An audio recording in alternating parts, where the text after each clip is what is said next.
Sima wa mbuye wako ukukonda iwe ndiye wako ona. We are very happy to be here this year. We appreciate the presence of every one of you. I hope that our time together in studying the Word of God will be very profitable for all of us. We are very thankful for all those who organized this meeting, for all those that helped in any way to make it possible. We are thankful for the song leaders and for the men who are translating.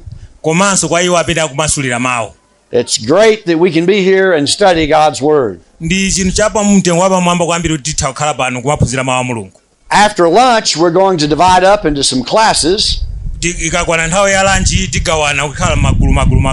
And then later on this evening, we're going to have a question and answer session. So if you have Bible questions, if you would write them down on a piece of paper and give them to some of the preachers. As we have time, we will try to deal with those questions. There is a great deal of religious confusion in the world today.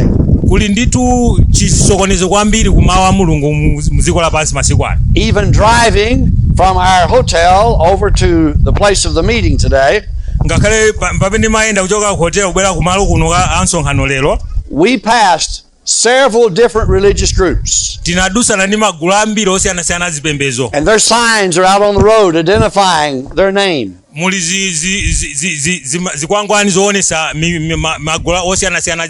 If you were to go online and do a search to find out how many different religions are there,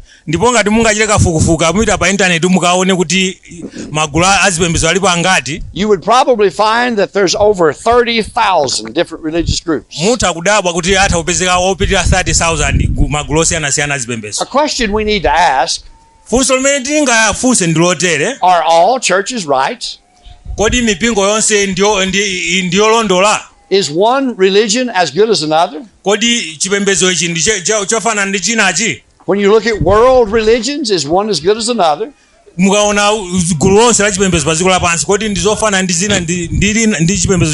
Buddhism, Hinduism, Islam, does it matter? Some say, oh no, you can't be a member of those. They say you have to believe in Christ. But the believers in Christ are 30,000 different groups. Is it possible to just take the Bible and the Bible alone and find the one true church?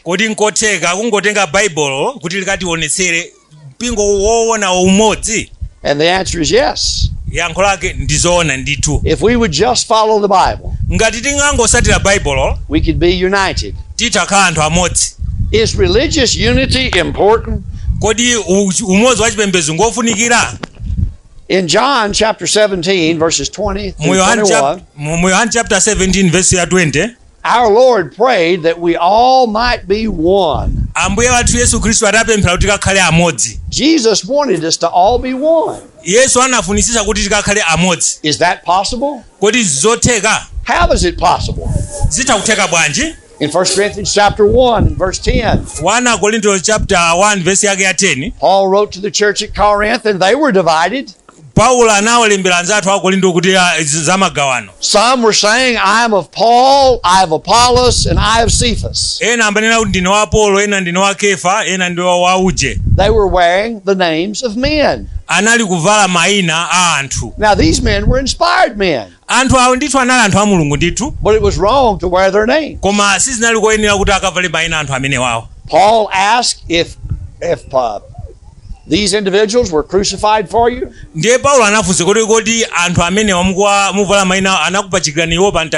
He He said, were you baptized in the name of Paul? Nanga ubatizo kodi munabatizwa muzina la Paulo ngati. So the argument that he's making here chimene mfundo afuna kuti ationese ndi is that we ought to wear the name of the one who died on the cross for us. Tena kuvala ndi kuziwika ndi dzina la iye amene anatifera pa mtanda. Now if we all wore the name in religion of the one who died on the cross for our sins, ndipo muzipembedzo tonse navala dzina la amene anatifera pa mtanda kwa ife. What name would that be? Ndi dzina lanji limene lolo? Did John the Baptist die on the cross for our sins? Kodi Yohane Mbatizi anatifera pa mtanda ngati? Did the Apostle Paul? Nanga Paulo No. mtumu? Jesus Christ died on the cross for our Ndi sins. Yesu Kristu amene adatifera pa mtanda. And it's his church. Ndipo wewe nakhala mpingo wake. He purchased it with his blood. Umene anagula ndi mwazi wake. It should wear his name. Ndimene tiyena kuvala dzina lake. How can we all be united? Ndikotheka bwanji tonse tikakhale angwirizana omodzi. In 1 Peter 4 and verse 11, 1 Petro 4 verse yake ya 11, Peter said, if any man speak, ngati munthu alankhula, let him speak as the oracles or as the word of God. alankhule ngati malankhulidwe a Mulungu. If we all went by this book, ngati tonse tikukhuza ndi Bible ili, we could be united. titha kukhala anthu olumikiza kukhala anthu amodzi. But men come along and they take part of this book and leave the rest of it. Koma anthu amabwera amangotenga kanusu pang'ono ka m'Bible nkusiya magawo Or ena. they take part of the book and then add their own doctrines to it. Ndipo akatenga kamene kaja amayamba kuonjezerapo ziphunzitso zawo. And that's why we can't be united. Ndi chifukwa yake chutilepheresa kuti tikakhale amodzi. If we'd follow the Bible and the Bible alone, Ndipo ngati tingasatire Bible ndi kulisatire Bible lokhalo, we could be united. titha kukhala anthu amodzi. In Matthew chapter 16, Mateyu chapter 16, our Lord promised that he would build his church. Khristu adalonjeza kuti ndizamanga mpingo wanga. He did build his church. Ndipo anamanga ndithu. We read about it in Romans chapter 16, verse 16. Ndipo timawerenga zimenezi mu Roma chapter 16 verse ya Where 16. Paul said, the churches of Christ salute you. Pamene anena kuti mpingo ya Khristu ikupasani moni inu. The churches of Christ was made up of individual congregations of the church of Christ. Pamene akunena mpingo ya Khristu akutanthauza kuti panali mpingo ingapo kupanga amodzi kukhala mpingo ya Khristu kupasani moni. Here we see the name of the Lord's church found in the Bible. Komanso timaonanso dzina loti mpingo wa Ambuye. He did not build different churches. Sanamange mipingo yosiyanasiyana. He built his church. Anangomanga mpingo wake wokhawo. The church is the kingdom. They're one and the same. Mpingo ndiye ufumuwo, mpingo ndi mfumu ndi chimodzi. If you read Matthew chapter 16, verses 18 and 19, Ngati tingawerenge Mateyu chapter 16 verse ya 18, Christ promised to build his church. Khristu analonjeza kumanga mpingo And wake. then he told Peter he'd give him the keys of the kingdom. Ndipo anamuza Petro kuti ndizakupasa mafungulo a ufumu umenewo. The kingdom and the church are the same. Ndipo mpingo ndi ufumu ndi chimodzi. In Matthew chapter 26 and verse 29, Ndipo Mateyu chapter 26 verse yake ya 29, in instituting the Lord's Supper, pamene anali kukhazikitsa gome la Ambuye, our Lord said he would not drink it henceforth until he would drink it anew in my Father's kingdom. anena kuti sinzamwa nawo chifikira nzadya nawo mu mfumu wa Atate wanga. The Lord's Supper is observed in our worship services in the body of Christ or the church. Ndipo ananena kuti timakumbukira imfa ya Ambuye kapena mgone wa Ambuye mukati mwa mpingo wake wa Yesu Kristu. In Matthew chapter 19, Mateyu chapter 19 verses 24 and 25, verse ya 24 pakana 25. Jesus said it was easier for a camel to go through the eye of a needle than a rich man to enter the kingdom. Ananena kuti chinali cha pafupi kuti ngamira iduse mu dzenje la zingano kuposa kuti munthu akalowe mu ufumu wa kumwamba. Notice the wording of this passage. Tiye tionesese bwino mawu amene ali mu gawo limeneli. He's talking about entering the kingdom of God. Akunena zolowa mu ufumu wa Mulungu. When his disciples heard that, Ndipo ophunzira ake atamva zimenezi, they were very much amazed, anadabwa kwambiri. and they said, who then can be saved? Ndi ananena kuti sopana angapulumutsidwe ndani? I thought we were talking about entering the kingdom. Chifukwa amanena zolowa mu ufumu wa mwamba. We are. Same thing. Ndi chimodzimodzi. Amanena zolowa za ufumu wa kumwamba ndi chimodzimodzi. All the saved are added to the church or the kingdom.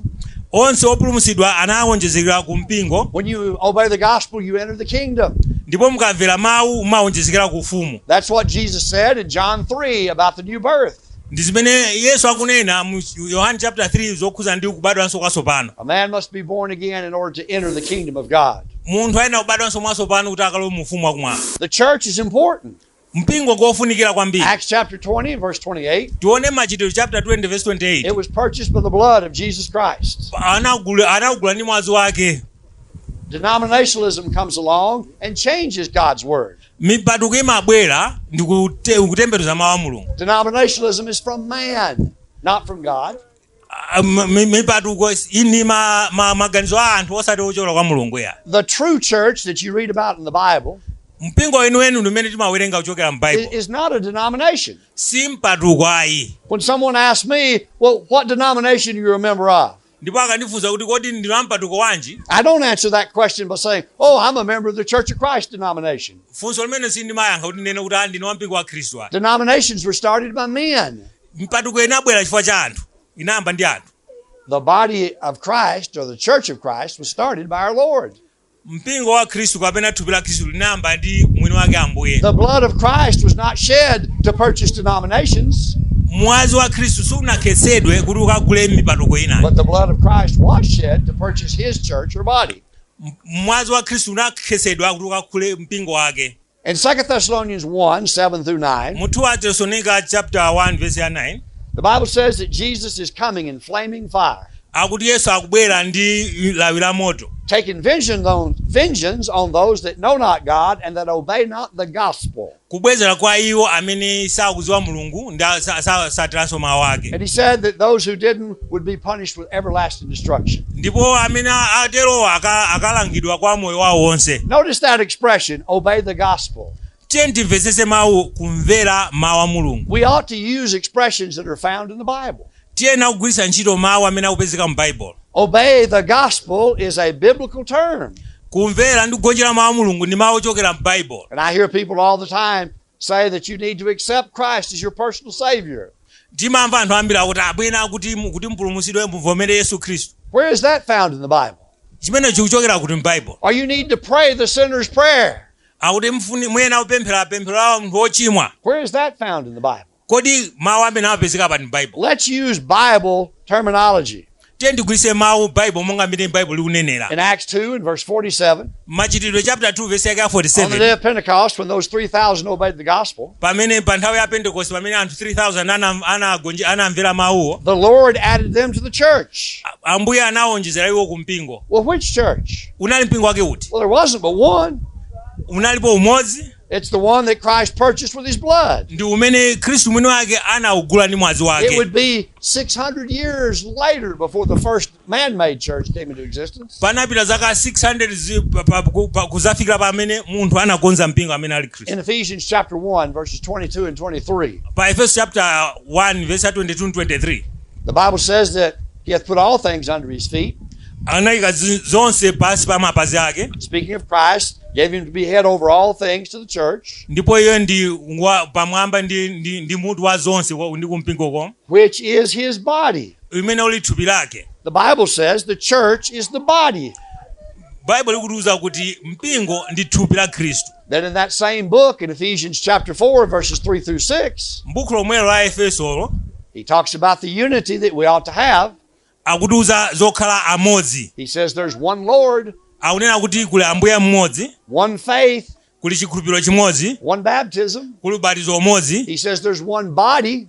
kuli thupi limodzi. Now wait, Paul, Tadikira kai pang'ono pawo. didn't you say in Ephesians chapter 1, 22 and 23 that the body is the church? Kodi unanena choncho mu Efeso, come again on the chapter? 1 verses 22 and 23.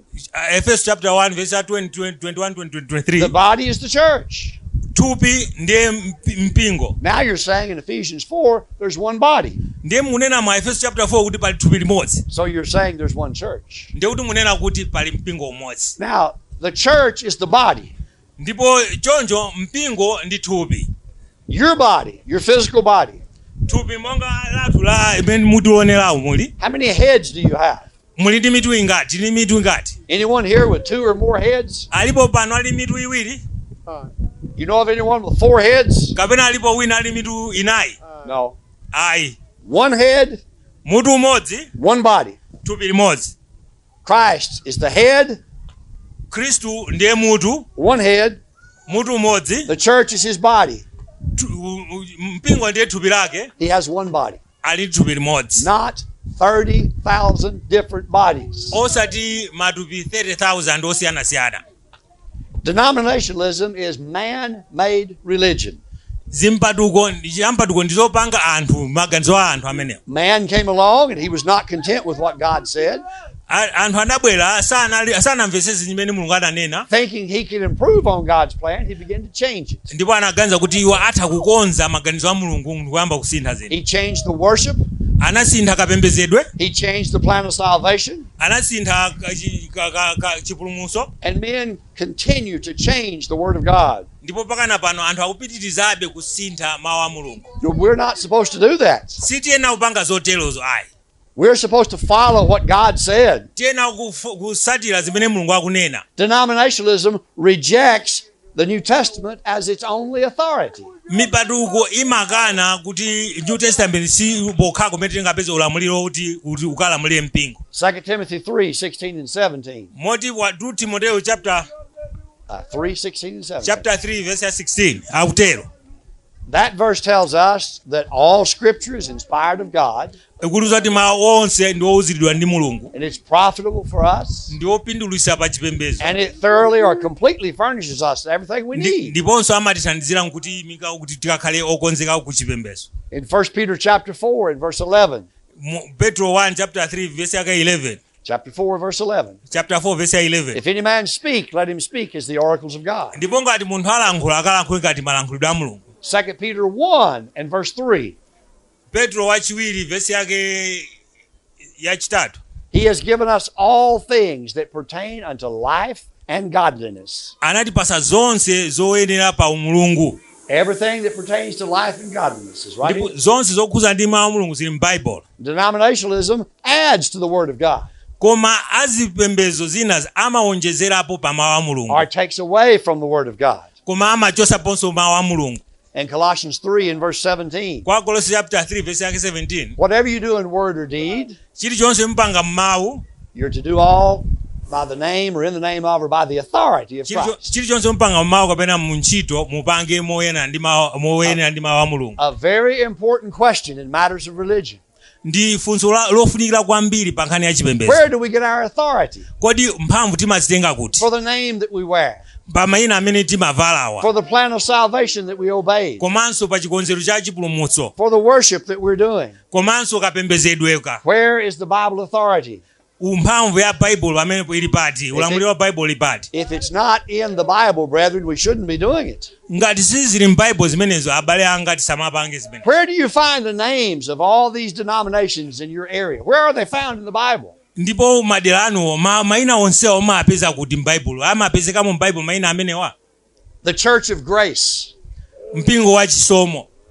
Community Church. Mpingo wa community. Love Church. Mpingo wa chikondi, Love Church. These are not found in the Bible. Sizipezekamonso m'Bible ayi. And the doctrine that they teach, it's not found in the Bible. Ndipo chilichonse zimene amaphunzitsa sizipezekaponso m'Bible. And the plan of salvation that they teach.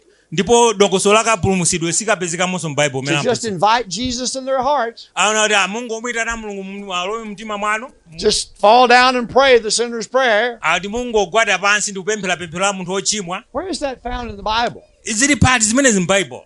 When it comes to worshiping God. Zikabwera kapembedzedwe kwa Mulungu. Some are not even worshiping on the first day of the week. Anthu amapembedza pa tsiku loyamba la Sabata. When it comes to the various acts, avenues of worship. Ndipo tikaona kapembedzedwe magawo akapembedzedwe. We're to sing. Tiyena kuimba. Everybody's to sing. Aliyense ayena kuimba. And we make melody in our hearts. Tiyena upanga malimba a mumtima. Where's the authority for beating the drum or playing the instruments? Koma sopano za zitoliro ndi ngoma zimachokera ku. It's not there. Zili It was started by men. Zinayambika ndi anthu. The church you read about in the New Testament, they partook the Lord's Supper on the first day of every week. Mpingo umene timawerenga m'buku tikumva kuti anali kupanga mgonero wa Ambuye siku loyamba lilonse la sabata. Most of the denominations maybe do it once a year or twice a year. Koma mukaona kuti kuchipembedzo amapanga mwina kamodzi pachaka kapena kawiri. Where's the Bible authority for that? Nanga ulamuliro umene mphamvu ina ayiwerenga kuchokera m'Bible. It's interesting that they take the Lord's Supper once a year. Ndicho chitisa chidu kuti amatenga mngone wa Mbuye kamodzi pachaka. But they take up a collection on the first day of every week. Koma zikakhala chopereka amafuna Sunday iliyonse atenge akolole chopereka. And the same Bible that teaches that we're to give on the first day of every week. Ndipo Bible lomwe lina kuti tiyena kukumana kuyamba kwa sabata ina iliyonse. Teaches that we're to partake the Lord's Supper on the first day of every week. Ndipo ipo maphunzitsanso kuti tiyena kutenga kukhala nawo gawo la mngone siku loyamba la sabata. The one true church we read about in the Bible was built with a pattern. Mpingo umodzi pene timawerenga mu Bible unapangidwa mwa dongosolo. And the Bible is that pattern. Ndipo dongosolo lake ndi Bible. God has always given men a pattern. Ndipo Mulungu anapereka dongosolo nthawi zonse kwa anthu. When you go back to Genesis chapter 6, mukapita ku Genesis chapter 6, you read about Noah building the ark. Muwerenga za Noah akumanga chingalawa. God told Noah what kind of wood to use. Anamuza Noah ndi mtengo wanji atakagwise ntchito pomanga chingalawa. He told Noah how long he wanted that ark. Ndipo anamuza kuti kukula kwa chingalawacho chikali chokula bwanji. How wide? Nanga mulifupi mchikale bwanji. How tall? Nanga mulitali chikale bwanji. How many doors and how many windows? Mawindo angati, ziseko zingati. Now Noah obeyed God.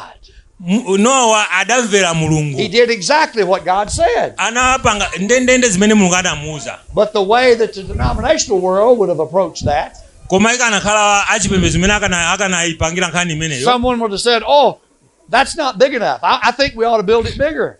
Akanena kuti ayi sichinakule mokwanira tibapanga chachikulu kuposa. One door is not good enough. We need 4 doors. Akanena kuti khomo limodzi ayi silingakwanire koma tifuna makhomo 4. And we need windows all the way around so we can get a lot of light. Ndiye akanena kuti tifunanso mazenera monsemo kuti kuwala kulowe bwino mkatimo. That may sound good to men.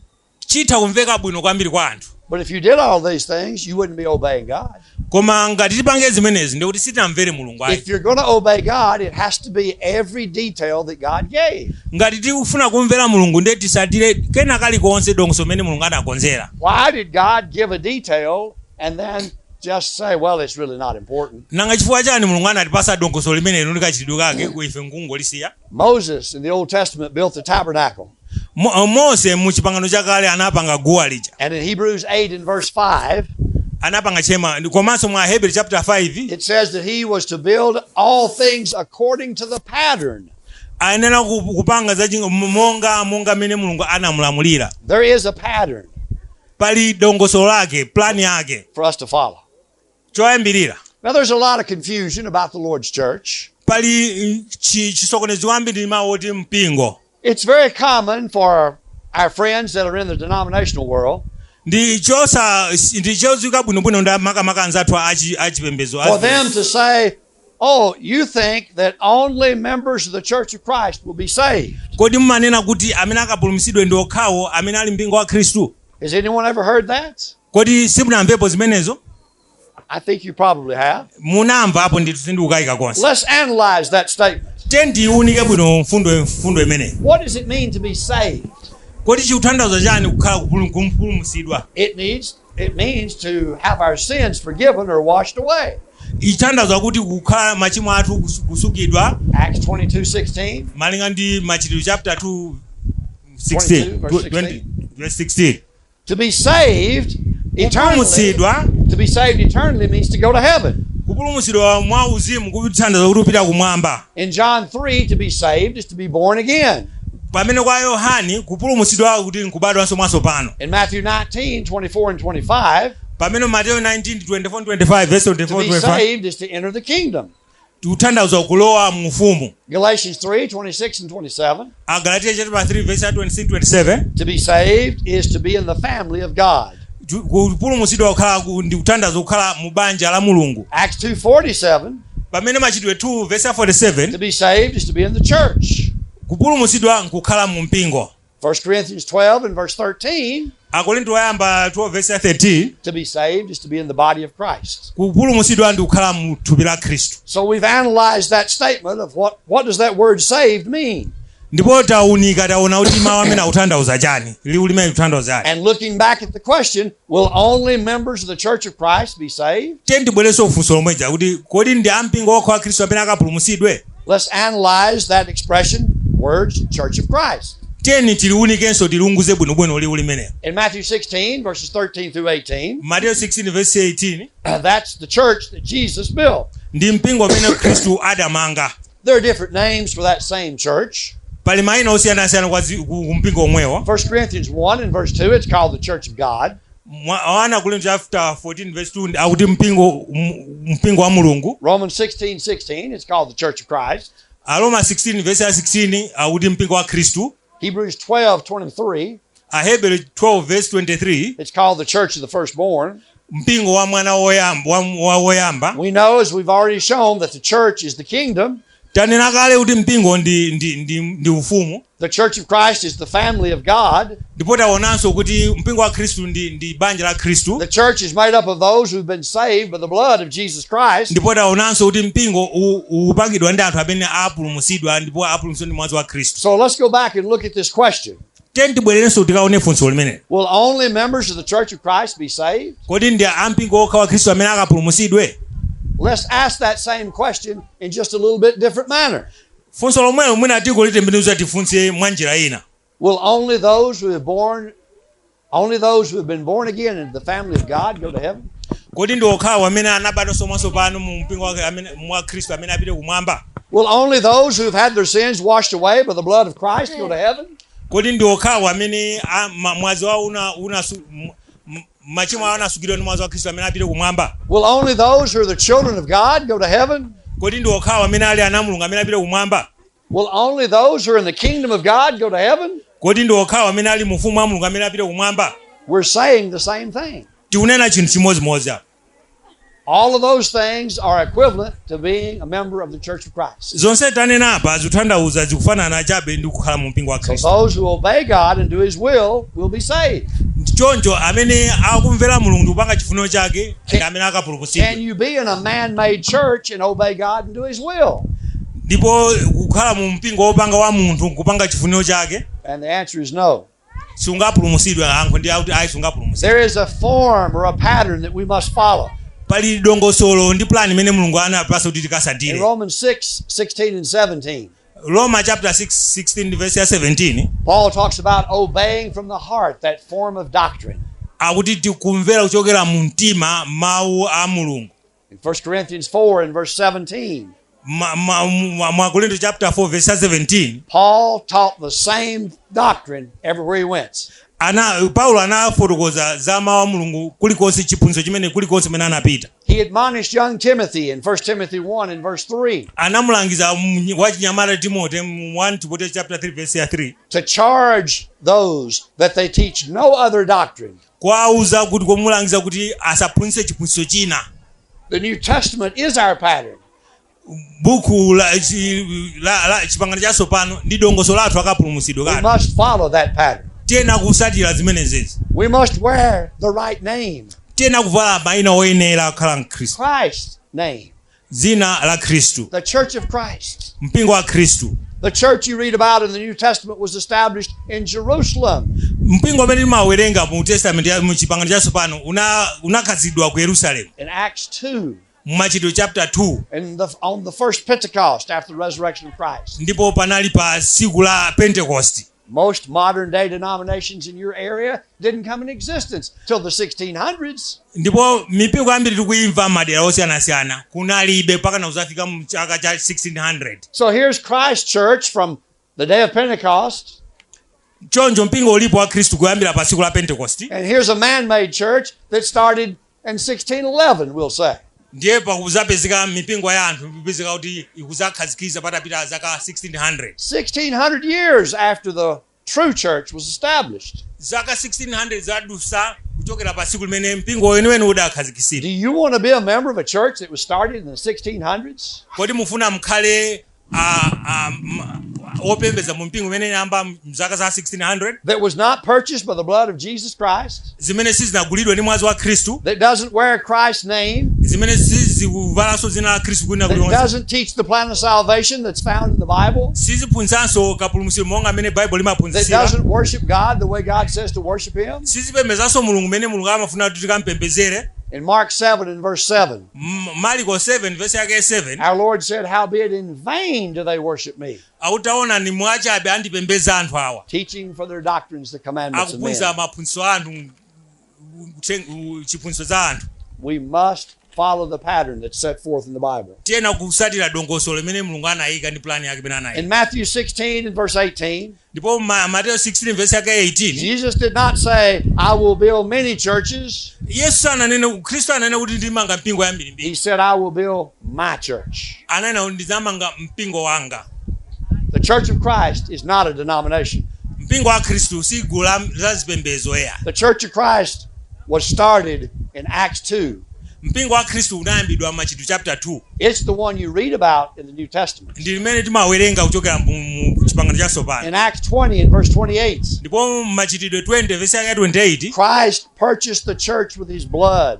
Khristu anagula mpingo wake ndi mwazi wake. The Church of Christ was purchased with the blood of Jesus Christ. Mpingo wa Khristu unagulidwa ndi mwazi wa Khristu. These churches that were started in the 1600s, the blood of Christ is not Koma there. mipingo inayamba mu 1600 inango sinagulidwa ndi mwazi wa Khristu. There is a pattern to be followed in the New Testament. Pali dongosolo limene linakusatira, plan imene linakusatira mu New Testament. And this morning we asked you, are you a member of the church you read about in the New Testament? Ndipo kumakuno tikufunsani kodi ndino mmodzi wa mpingo wa Khristu, ndino member wa mpingo wa Khristu? Are you a part of the family of God?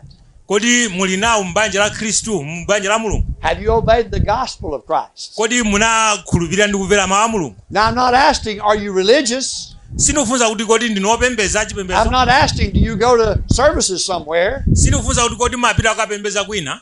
I'm asking if you're a member of the one true church. Koma ndikufunsa kuti kodi ndino membala wa mpingo umodzi woona ukhawo That was purchased by the blood of Jesus umene Christ. unagulidwa ndi mwazi wa Khristu. You can be.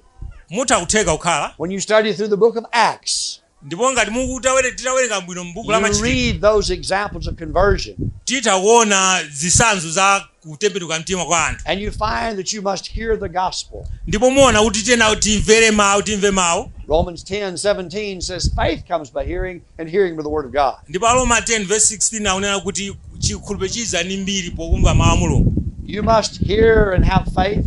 Mwina kumvera ndi kukhala nacho chikhulupiriro. You must be willing to repent of your sins. Mwina kuvomereza ndi kugonja kuti mulape. Turn away from your sins. Kutembenuka kuchokako ku machimo. Turn to God in obedience. Kutembenuka kwa Ambuye Yesu kumvera ndi You kukhulupirira. must confess with your mouth that Jesus Christ is the Son of God. Tiyena kuvomereza ndi pakamwa pathu kuti Khristu ndi mwana wa Mulungu. And you must be buried with Him in the waters of baptism for the remission of sins. Ndipo tiyena kuyikidwa naye limodzi mu ubatizo mu manda amadzi. And if you'll do that, Ndipo ngati tingapange zimene mungapange you zimene. have not joined some denomination, Sikuti mwalowa chipembedzo china chilichonse. but you have obeyed the gospel of Christ. Koma mwamvera mawu a Khristu ndi And the kugonjera. Lord will add you to His church. Ndipo Ambuye azakuonjezerani ku mpingo wake. And you're just starting your journey to heaven. Ndiye kuti mwangoyambapo ulendo wopita kumwamba. As a Christian, you must study your Bible and grow. Ndipo ngati Khristu mwena kuwerenga Bible lanu ndi kukula mchimo. You must learn from God's Word what His will is. Tiyena kuphunzira kuchokera mawu ake kuti chifuniro cha Mulungu ndi chani. No doubt there'll be some things in your life that you've got to stop doing Ndipo palibe kanthu zitakupera zinthu zimene zingakutangwaniseni kwinako. because God's Word calls them sin. Sorry. Because God's Word calls them sinful. Chifukwa cha mawu a Mulungu amapangisa kuti anthu ena akachimwa. And you study your Bible, you will learn there's some things that you must start doing, Ndipo mwena kuphunzira zinthu zimene mwena kuyamba kuti kuchita. such as reading your Bible, Monga kuwerenga mawu a Mulungu, praying, kupemphera, attending the worship services, kukhala nawo pa msonkhano wa chipembedzo. and having fellowship with your brothers and sisters in Christ. Komanso kukhala nawo pa chiyanjano ndi abale ndi alongo. You start out as a new Christian that you are a baby in Christ, Tikayamba ngati Khristu timakhala ngati khanda mu Chikhristu. but you can grow and mature in Christ. Titha kukula ndi kukhala ndi nzeru mwa Khristu. Are you a member of the one true church? Kodi ndinu membala wa mpingo womwe wa Kristuwo umodzi? You can be. Mutakhala. You can read from the Bible what you have done to be a Christian. Mutawerenga mu Bible chimene uchitika kuti ukhale a Khristu. You can understand and know that you're a member of the church that Christ purchased with his blood. Mutapowerenga nkuona nkumvetsetsa kuti ndinu membala wa mpingo umene Khristu anagula ndi mwazi wake. I would think in an audience this size, ndipo ndikuona gulu labwera panopo ndikuganiza choncho, that there are some here that are not New Testament Christians. alipo ena amene ali panopo amene si ampingo wa Khristu monga mwa chipangano chatsopano. And you may have come to this meeting with a good knowledge of what you need to do. Ndipo mwabwera kunoko ndi maganizo abwino kuti mwina kupanga chitsotani. And we would hope that you would make that decision and obey the gospel today. Ndipo ndi chikhulupiriro chonse kuti mupanga maganizo amenewo ndikumvera mawu a Mulungu mene akunenera. Maybe you have learned some things from this lesson. Kutheka mwaphunzirapo zinthu zina pa phunziro limene timaphunzitsa pano. But you're not ready to obey the gospel yet. You need more study. Koma simunakonzeke kuti mutakhulupirira umufunika mutaphunzirabe kwambiri. And I hope that you'll listen to all the lessons that's being presented. Ndipo ndi chikhulupiriro kuti mwamva maphunziro onse amene anaphunzitsidwa pompa. And maybe if you have a question, you'll write that Bible question down. Ndipo ngati muli ndi funso talembani funso limene pa pepa. And you will learn what to do to be a Christian. Ndipo mukaphunzira kuti mwina kupanga zinthu zotani kuti mukakhala Khristu. Before this meeting is over. Pamene mpingo dongosolo la msonkhano umene lisanati. You may be here as a Christian. Mutakhala pano ngati Mkhristu ndipo. And you look in your life and see that there's sin in your life. Ndipo mutaunika moyo wanu muona kuti ayi muli chimo moyo wanu. The Lord has told you as a Christian that if you'll repent of that sin, confess that sin, he'll forgive you. Ndipo Mulungu akuwuzani kuti ngati mutalapa machimo anuwo muzakhululukidwa. What a great opportunity you have this hour to do that. Ndipo ndi mwayi wapadera kwambiri umene tinawo pa nthawi ino kuti we're going to be calling the song leader to come. Pamene titana woyimbisa nyimbo kubwera kusogolo. He's going to be singing a song. Azayimba nyimbo. We're going to stand as we sing that song. Ndipo tizayimira pamene tikuyimba nyimbo imeneyo. And we're encouraging you to come to the front. Ndipo tikupemphani ndikulimbikitsani kuti abwera kusogolo amene mukufuna kuti. And tell these men what your needs are. Ndipo muzafotokozera anthu akusogolo kuti mufuna they can help you. Ndipo azakuthandizani. Shall we be standing and singing? Tiye tiyimbe ndipo tikayimbe nyimbo. Mtima wa mbuye wako ukukonda iwe ndiye wako ona ngopirira mtima wa mbuye wako ukukonda iwe ndiye wako ona